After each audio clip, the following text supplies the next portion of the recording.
As we commemorate this significant anniversary of the Tampa crisis, I think it's helpful if we remind ourselves that nothing happens in isolation and without consequence.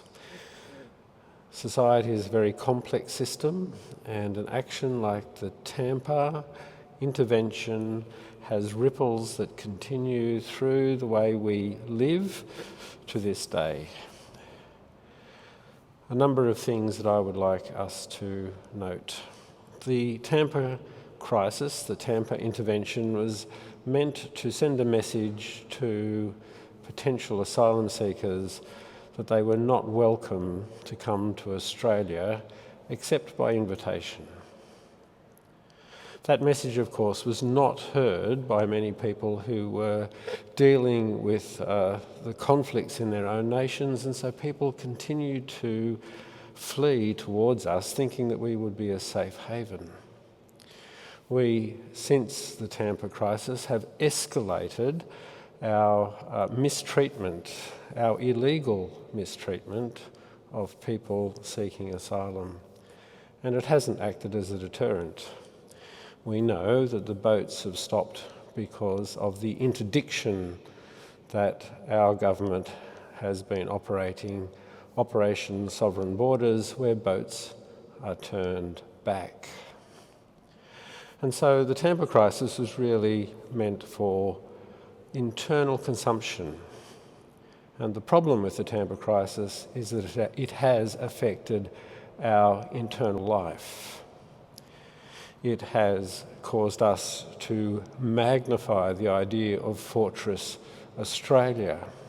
And so the use of the Australian flag has increased over the last 20 years. We have a sense of being attacked from outside and the need to defend ourselves. And because everything is interrelated and everything carries consequence, the fact that we have been prepared to lock up indefinitely people who seek to come to our place to seek safety, to seek asylum, we have found ourselves being more tolerant of the mistreatment of our own.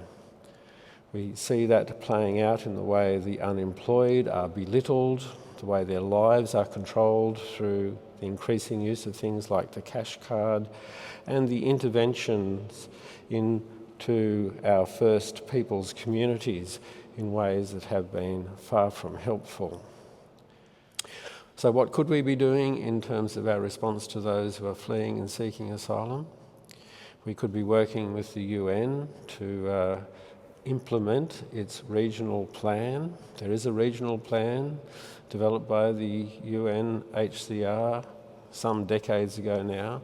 At the centre of that process is a thing called the Bali process, which relies really strongly on Australian leadership, and that leadership has been lacking for well over 10 years now. And the Bali process was a way of ensuring that people were processed for refugee status as they were moving towards Australia, so that they could have the comfort of having been found to be a refugee and therefore part of the process of being resettled.